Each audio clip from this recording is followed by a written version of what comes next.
ስንቄ ባንክ የስፖርት ዘገባችን የክብር አጋር ነው። ከልብ እናመሰግናለን። ጤና ይስጥልን። እንዴት ብላችኋል? ክብራት ተመልካቾቻችን ለሰዓቱ ወደ ያዝናቸው ስፖርታዊ ጉዳዮች እናልፋለን። እሱ ባለው ተሾመ ነኝ። ወደ ቀዳሚ ጉዳይ አልፋለሁ። አዲሱ የስፖርት ፖሊሲ ለኢትዮጵያ ስፖርት እድገትና አሸናፊ ሀገር ለመፍጠር ያለው ጠቀሜታ ከፍተኛ መሆኑ ተገለጸ። የስፖርት ዘርፍ ካለው ማህበራዊ፣ ኢኮኖሚያዊ፣ ፖለቲካዊ ጠቀሜታ አንጻር ዘርፉ የሚመራበት ዘመናዊ ፖሊሲ በማስፈለጉ ፖሊሲውን ለማሻሻል ምክንያት መሆኑም ተገልጿል። አዲስ የሸዋስ ተጨማሪውን ይዞታል።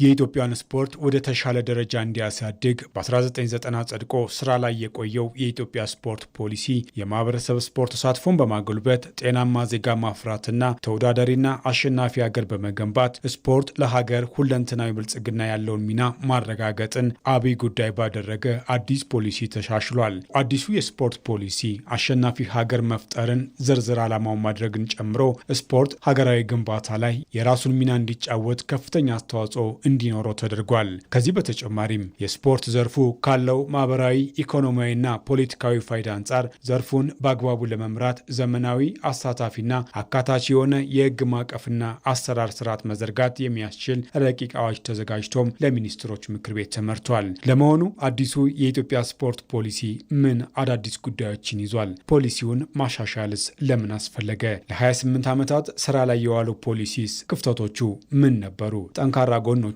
እንዴት ይቀጥላሉ? በሚሉ ጉዳዮች ላይ የኢትዮጵያ ብሮድካስቲንግ ኮርፖሬሽን አዲስ በጀመረው ስለ ስፖርት በተሰኘው ፕሮግራሙ ከሚመለከታቸው አካላት ጋር ተወያይቷል።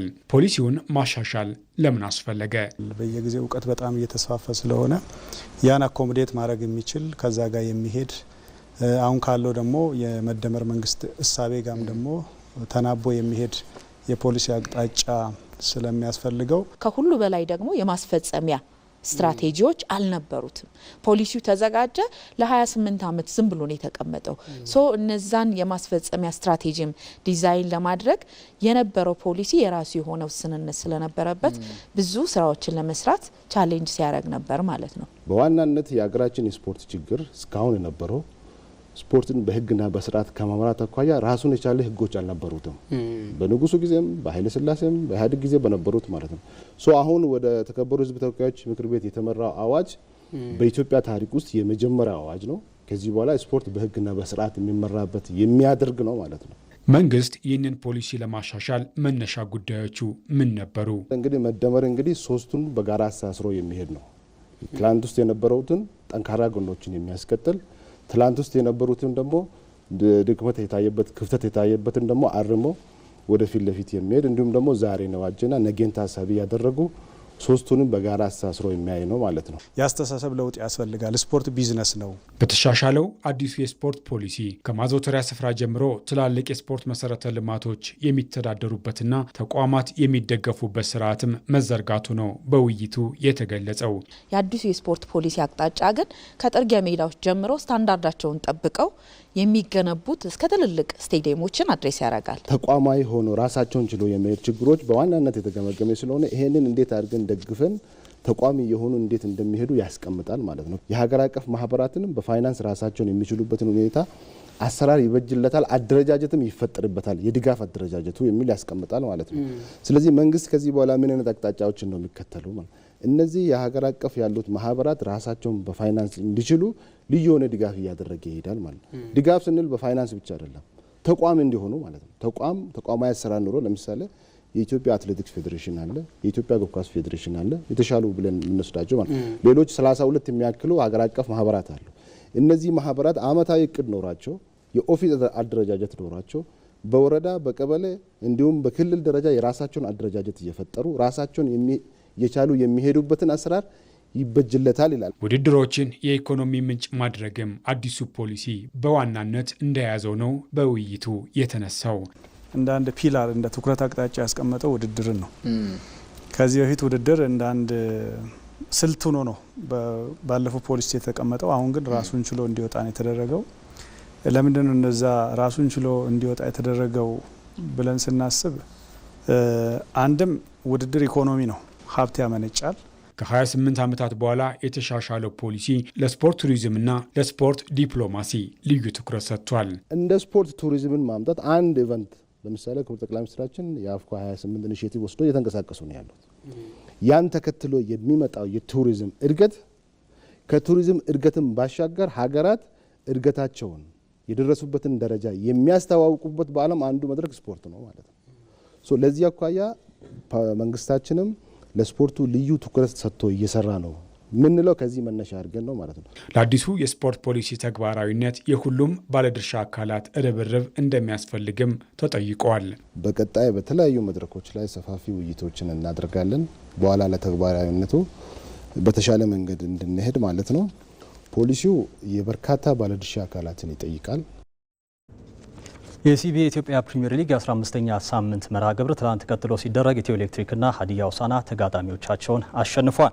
በአዳማ ሳይንስና ቴክኖሎጂ ዩኒቨርሲቲ ስቴዲየም በተደረገ ጨዋታ ኢትዮ ኤሌክትሪክ ኢትዮጵያ ንግድ ባንክን 2-1 አሸንፏል። በአዲስ አበባ ስቴዲየም በተደረገ ጨዋታ ደግሞ ሀዲያ ሆሳዕና ምድረገነት ሽረን 3-1 በሆነ ውጤት ረቷል።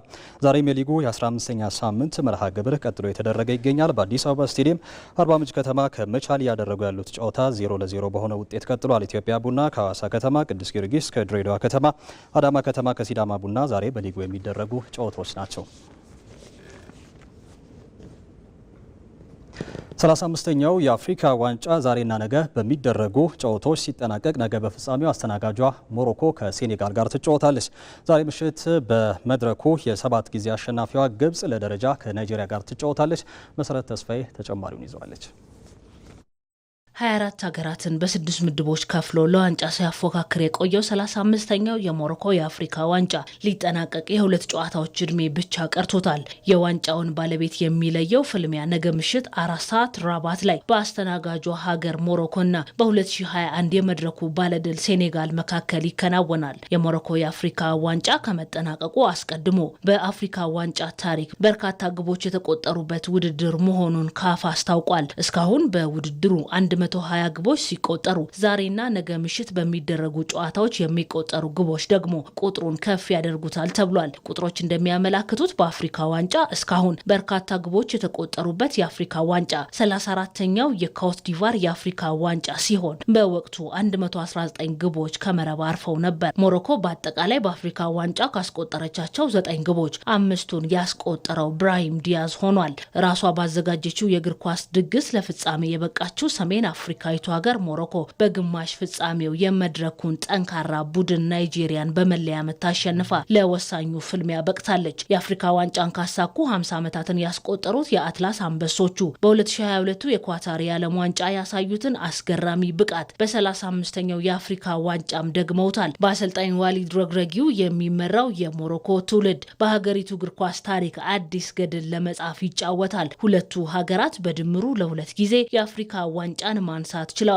ሴኔጋልና ሞሮኮ በአፍሪካ ዋንጫ ታሪክ ነገ ምሽት ለመጀመሪያ ጊዜ በፍጻሜ ይገናኛሉ። ሁለቱ ሀገራት በሌሎች ውድድሮች ከዚህ ቀደም ለ32 ጊዜ ሲገናኙ ሞሮኮ 18 ጨዋታዎችን በማሸነፍ የበላይነቱን ይዛለች። በአሰልጣኝ አሊዮ ሲሴ የተመራች በ2021 ለመጀመሪያ ጊዜ አፍሪካ ዋንጫን ያነሳችው ሴኔጋል በግዙፉ መድረክ ለሁለተኛ ጊዜ ለመንገስ እያለመች ትጫወታለች። ሴኔጋል በግማሽ ፍጻሜው ግብጽን አሸንፋ ለፍጻሜ ማለፍ የቻለች ሀገር ናት። በነገው ጨዋታ በሴኔጋል በኩል የቡድኑ ወሳኝ ተጫዋች ካሌዶ ኩሊባሊ በቅጣት እንደማይሰለፍ ተነግሯል። ኩሊባሊ በተመሳሳይ በቅጣት በ2021 ሀገሩ ሴኔጋል ሻምፒዮን በሆነችበት የአፍሪካ ዋንጫ ሳይሰለፍ መቅረቱ ይታወሳል። በሞሮኮ የአፍሪካ ዋንጫ ዛሬ ምሽት 1 ሰዓት የደረጃ ጨዋታ በግብጽና በናይጄሪያ መካከል ይደረጋል። በውድድሩ የነሐስ ሜዳሊያ ተሸላሚ ለመሆን የ7 ጊዜ የአፍሪካ ዋንጫ ባለድሏ ግብጽ የ3 ጊዜ የመድረኩን ሻምፒዮን ናይጄሪያን ትገጥማለች። የ22ኛ ሳምንት የእንግሊዝ ፕሪሚየር ሊግ ዛሬ መደረግ ሲጀምር በማንቹሪያን ደርቢ ማንቸስተር ሲቲ ከማንቸስተር ዩናይትድ ጋር የሚያደርጉት ጨዋታ ይጠበቃል። እንደዚሁም ደግሞ የፕሪሚየር ሊጉ መሪ አርሰናል ምሽት 2 ሰዓት ተኩል ላይ ከኖቲንጋም ፎረስት ጋር ይጫወታል። እንደዚሁም ደግሞ ሊቨርፑል ከበርንሌ ጋር ጨዋታውን የሚያደርግ ይሆናል። ተመልካቾች ለሰዓቱ ያዝናቸው ስፖርታዊ መረጃዎችን ይመስሉ ነበር። አብራችሁን ቆይታ ስላደረጋችሁ ከልብ እናመሰግናለን። መልካም ቀን ተመኘን።